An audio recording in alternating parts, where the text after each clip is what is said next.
Hello friends, आज के लिए मैं एक स्पेशल रेसिपी लेके आई हूँ आप लोगों के लिए, पनीर वाला। एक्चुअली मैं बोलना चाहती हूँ कि नॉर्मली मैं तो हिंदी में ही वीडियो बनाती हूँ, पर मुझे आज मेरे पार्टनर ने सजेस्ट किया है कि मैं थोड़ा बंगाली में भी वीडियो बनाऊँ, क्योंकि मैं बंगाली हूँ तो बंगाली तो मुझे बोलना आता ही है।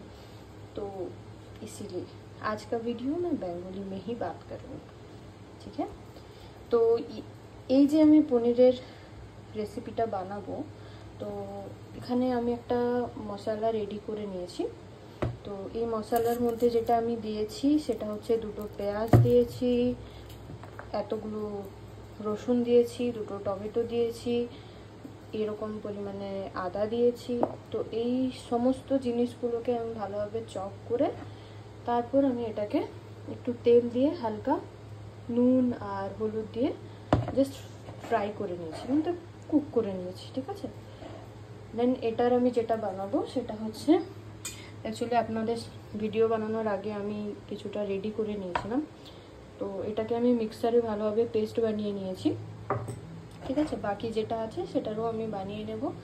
আর এদিকে হচ্ছে পনিরটাকে একটু নুন আর হলুদ দিয়ে হালকা ফ্রাই করে নিয়েছি, ঠিক আছে।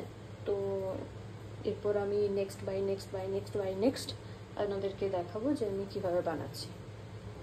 আমার এটা তৈরি হয়ে গেছে।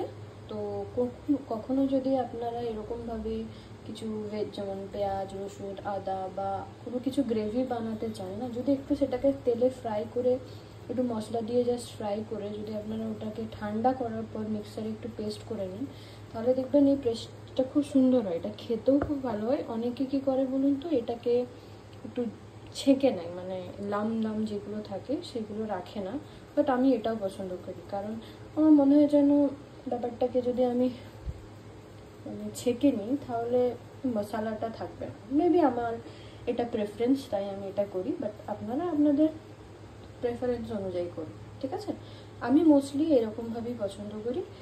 আর বলেছিলাম এইরকমভাবে এই জিনিসগুলোকে আমি জাস্ট তেলে থোড়ি মানে একটু নুন, একটু হলুদ, একটু জিরে গুঁড়ো দিয়ে জাস্ট ফ্রাই করে দিয়েছিলাম তেলে, ঠিক আছে। মাঝে মধ্যে একটু হিন্দি চলে আসতে পারে, বিকজ ঘরে এত হিন্দি বাংলার কম্বিনেশন চলে যে মানে আমি নিজেও মাঝে মধ্যে কনফিউজড হয়ে যাই যে আমি কী ভাষায় কথা বলছি। তো যদি কিছু এরকম হয়ে থাকে ভুল ত্রুটি মাফ করে দেবেন প্লিজ। আমার এই পনিরের গ্রেভিটাতে দইও যাবে। তো আমি অ্যাকচুয়ালি ঠান্ডা দই ছিল, তো দইটাকে আমি ফ্রিজ থেকে বের করে মোটামুটি আধ ঘন্টার মতো বাইরে রেখেছিলাম। তারপরে এটাকে ভালোভাবে আমি ফাটিয়ে নিয়েছি। দেখুন এরকম টাইপের কোনো লাম নেই এটাতে, সাইডে আছে বাট মেন পার্টে নেই।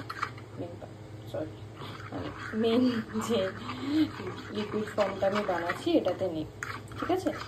তো এরকমভাবে বানাবেন যাতে এখানে কোনো লাম না থাকে, কারণ যদি লাম থাকে তাহলে অ্যাকচুয়ালি ফেটে যাবে। তো আমার এমনি ভালো লাগে না ব্যাপারটা, সেই জন্য আমি এটাকে ভালোভাবে ফেটিয়ে নিই।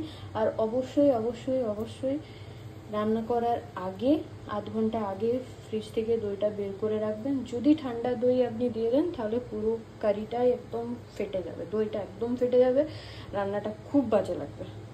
আমি এটাই তেল দিয়ে দিয়েছি। তেল আমি খুব বেশি দিই না, আপনারা জানেন, তো কম দিয়েছি। কম তেল খাওয়াই ভালো। এই গ্রেভির প্রিপারেশনটাতে আপনাদের বলতে ভুলে গেলাম, আপনারা অ্যাকচুয়ালি গ্রিন চিলি মানে সবুজ লঙ্কা ইউজ করতে পারেন, কারণ এটাতে একটু স্পাইসি হবে। আর গরম মশলা ইউজ করতে পারেন। আমি নর্মালি করি, কিন্তু আজ করিনি, কারণ এখন তো জানেন হেলথ রেস্ট্রিকশন আছে, কিছু মশলা এগুলোতে একটু বারণ আছে। তো আমি গরম মশলাও অ্যাকচুয়ালি দিচ্ছি না এখন।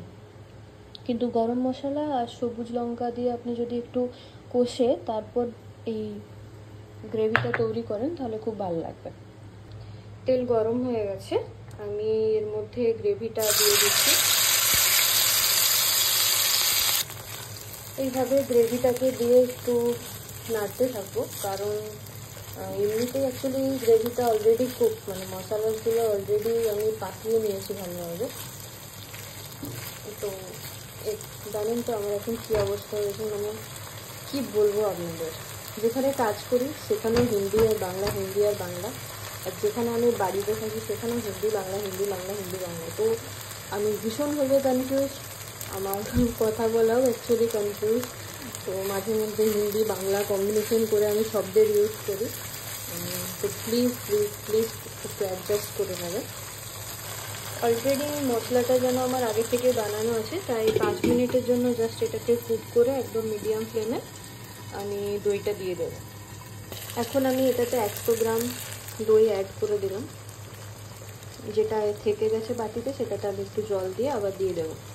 কন্টিনিউ আপনি নাড়াতে থাকবেন, ঠিক আছে, কারণ না হলে নিচে লেগে যাবে। এরপর আমি এটাতে একটু ধনেপাতা অ্যাড করছি। নেক্সট আমি পুরো পনিরটা দিয়ে দিচ্ছি। এরপর পনিরের সাথে এটা কুক হতে থাকবে, আর আমি একদম লাস্টে একটু পোস্ত অ্যাড করব। এটা আমার পোস্ত রেডি, একদম লাস্টে জাস্ট নামানোর আগে আমি অ্যাড করব, তার আগে না। এটাকে আমি 15-20 মিনিট ধরে কুক করছি। ঢেকে ঢেকে কুক করবেন, তাহলে টেস্ট যেটা হবে সেটা খুব ভালো আসবে, ফ্লেভার আসবে, মশলার যেগুলো থাকে সেগুলো আপনাদের পুরো ব্যাপারটা কি মিক্সড হবে, ম্যাচ হবে। তো ভালোভাবে ঢেকে ঢেকে বানাবো। এখন তো জাস্ট আমি দেখার জন্য খুলেছি ঢাকনাটা, আবার লাগিয়ে দেবো। মোটামুটি 20 मिनट ধরে আমি এটাকে ভালো করে 20 मिनट पकड़ के इसको पकाना है। बेंगली भूल जा रही हूँ मैं, क्या करूँ, यही होता है सब समय আমার সাথে এরকম হয়, কিছু কিছু ওয়ার্ড ভুলে যাই, তারপরে সেটাকে কভার দেওয়ার জন্য কী করবো বুঝতে পারি না। দেখুন, মোটামুটি 7-8 বছর ধরে একটা লোকের সাথে আছি যে হিন্দিতে কথা বলে, একটু তো হবে, অ্যাডজাস্ট করতে হবে আপনাদের। গ্রেভিটা যখন এরকম জায়গাতে পৌঁছে যাবে, এখন আমি গ্যাসটা বন্ধ করে এরপরে পোস্তটা ঢেলে দেবো।